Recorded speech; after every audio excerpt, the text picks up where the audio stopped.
Hello and welcome back to the channel. In this video I want to talk about my favorite programming languages that helped me to become a better developer and can also help you.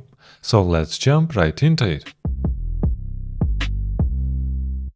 And I want to say that I don't have a single favorite programming language because each of them has different tasks and of course its own pros and cons.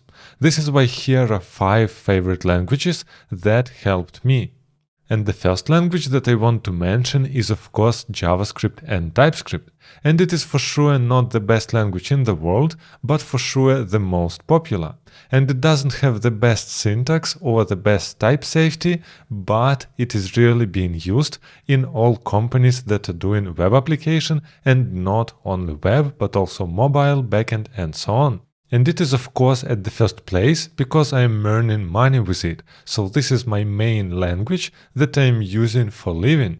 And the most important point for me here that there are lots of languages, but JavaScript is special. Why is that? Because for example, let's say you like Ruby or Python, then you really can only go to companies that are writing Ruby or Python. And if you're using JavaScript or TypeScript, you can go in all these companies because actually on frontend we have only JavaScript and we don't have anything else. And yes, sure, on backend different companies can use different technologies like Python, Ruby, Java or whatever, but on frontend they will always use JavaScript and TypeScript. There is no other possibility there. This is why I'm thinking that this is the best opportunity and the best language, because the amount of places where you can find work is really enormous comparing to other languages. And also I mentioned here TypeScript because TypeScript is the most popular extension to JavaScript, which eliminates a lot of its problems and brings static typings inside JavaScript world. So yes, for sure TypeScript is more difficult to learn than JavaScript. It's more compared to C# or Java, but you can really earn more money if you can write good code with TypeScript. This is why you for sure need to learn it. On the second place, I have Ruby with Ruby on Rails. So what is Ruby? This is an object-oriented programming language, and Ruby on Rails is the most popular framework for it. And this language and actually this framework changed my mind completely.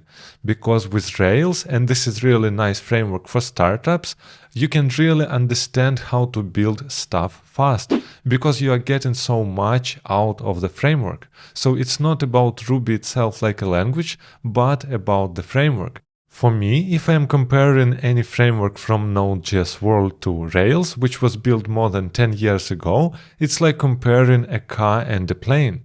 Yes, you have some parts to build something there, but in Rails you are getting so much stuff out of the box, like models, controllers, cron jobs, migrations, working with any database that you want, and much more. So it's like you can really be super productive there and build things really fast and effective.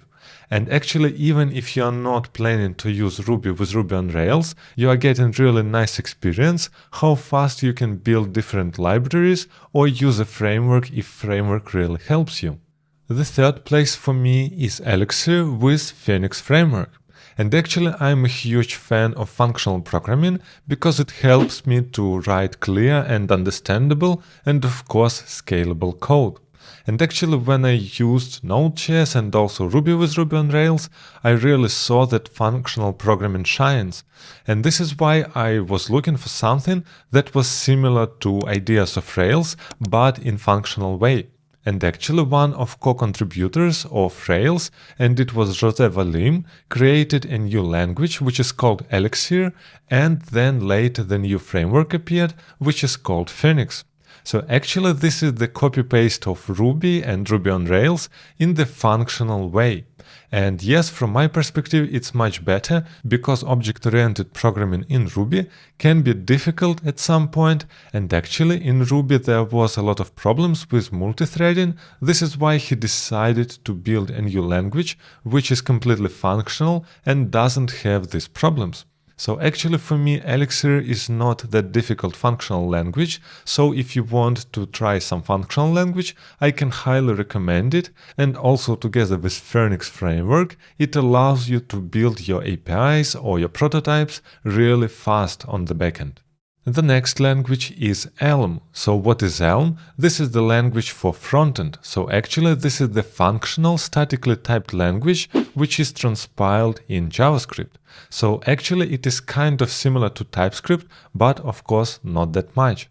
So why it is awesome? First of all, it is strictly typed, like for example TypeScript, but we don't have something like any inside, which actually is the only language which is transpiled in JavaScript where you have 0 runtime errors. So it is super bulletproof, and if it is transpiled, this means it is working. So actually I never ever saw any runtime errors inside Elm, because this is simply not possible. And if you're asking why it's not that popular, because there is no huge companies that are pushing this language. This is it. And actually, if you know Redux pattern or Redux architecture, maybe together with React, this is exactly the idea that was first implemented inside Elm language.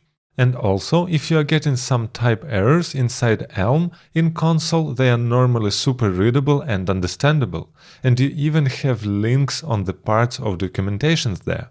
And actually this is what I want to see in TypeScript. So first of all, inside TypeScript we don't see that nice messages inside console, so sometimes it's not really clear or human readable what the problem is.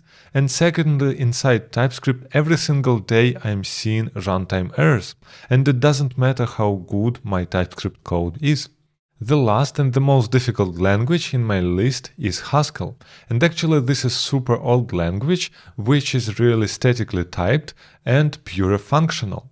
So actually if you want to learn functional programming in a super high level, then Haskell is for sure for you, because you have a lot of different patterns, architectures, working with types like you can't do in other languages.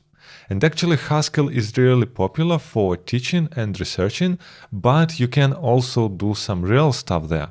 For example, I used a popular framework which is called YSOD to write backend part of my web application and build API there.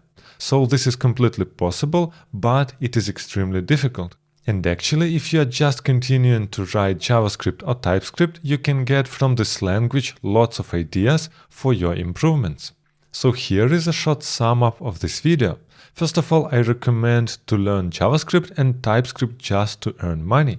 Then you can try Ruby with Ruby on Rails if you want to see how to build things fast, or you want to try another language which is not that complicated.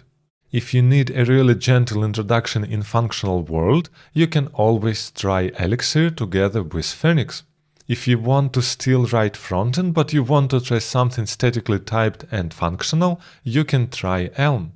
And if you need a really deep dive in functional world with static typing and you want to torture your brain, then Haskell is for sure for you. Also, if you want to learn more about web development, I have a lot of advanced courses regarding different web technologies. And if you are interested, I will leave a link in the description box below, so don't forget to check them out. And if you like this video and you want more content like this, don't forget to put thumbs up to support me and subscribe to the channel. And as always, happy coding!